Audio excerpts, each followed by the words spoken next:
Je vais essayer de vous expliquer ce que certains journalistes parisiens prétendent que les maires de communes rurales et vous-même ne pouvez pas comprendre.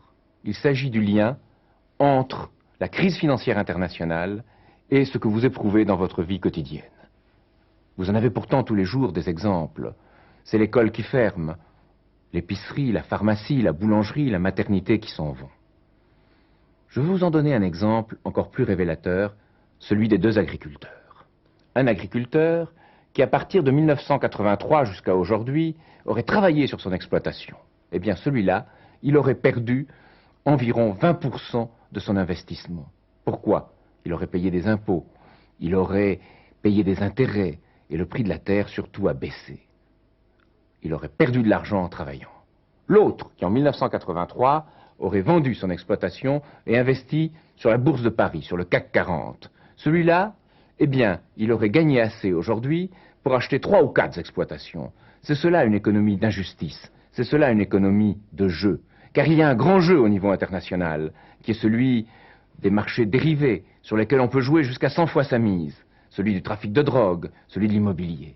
Et puis, il y a un petit jeu, celui avec lequel on cherche à nous étourdir, à nous distraire de la crise, le petit jeu à gratter et à tirer. Eh bien non, il faut une autre politique, il faut un autre monde. Il faut un nouveau plan Marshall qui rétablisse une politique, une économie de la croissance, où l'argent aille à la production, où l'argent aille au travail. Un nouveau plan Marshall, c'est organiser des crédits à long terme et à faible taux d'intérêt pour créer des infrastructures, pour construire des ports, des ponts, des routes, des voies ferrées, des trains à grande vitesse.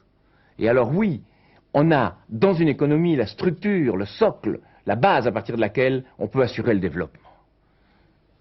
Je vous montre ici une carte de l'Europe, une carte de l'Eurasie. L'on voit là les voies ferrées assurer l'irrigation de ces terres, se permettre ainsi un progrès mutuel, désenclaver, ouvrir. C'est cela qu'il faut faire à l'intérieur de notre Europe, celle des 16, aussi vers l'Europe orientale et vers l'Afrique. Et ainsi, nous rétablirons ces conditions d'une paix par le développement économique mutuel. Mais pour cela, pour que cette politique nouvelle puisse démarrer, il faut que l'État reprenne en main les moyens d'émettre de la monnaie et du crédit. L'État doit abolir l'autonomie de la Banque de France. L'État doit faire baisser les taux d'intérêt. Et surtout, il doit revenir à une conception de la planification qui soit cette ardente obligation dont parlaient Pierre Massé, Louis Armand et De Gaulle. Alors oui, on pourra sortir de la crise et rétablir l'espérance.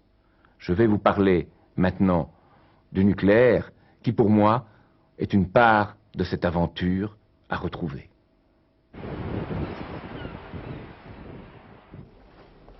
Palluel, la mer, la Normandie, le nucléaire. Le nucléaire, je veux en parler dans ma campagne en pensant à Pierre et Marie Curie, à Frédéric Joliot-Curie, à Paul Langevin. Après 1945, ceux qui avaient participé à cette aventure voyaient dans le nucléaire un instrument qui permettrait le développement du tiers-monde, qui permettrait plus de justice pour les pays du Sud. Après, le nucléaire a été dénaturé. Les militaires s'en sont emparés et ont fait des atomes pour la paix, des atomes pour la guerre. L'on a usé du nucléaire et abusé du nucléaire en faisant parfois n'importe quoi. Et de ce point de vue, je suis tout à fait choqué, scandalisé que la communauté européenne n'ait pas encore pris les mesures pour fermer Tchernobyl, pour assurer qu'on mette un point final à ces errements. Le nucléaire aussi, c'est quelque chose qui ne peut pas se faire dans un seul pays. Il faut qu'entre pays du monde, il y ait une coopération pour le bien commun, une entente pour le bien commun.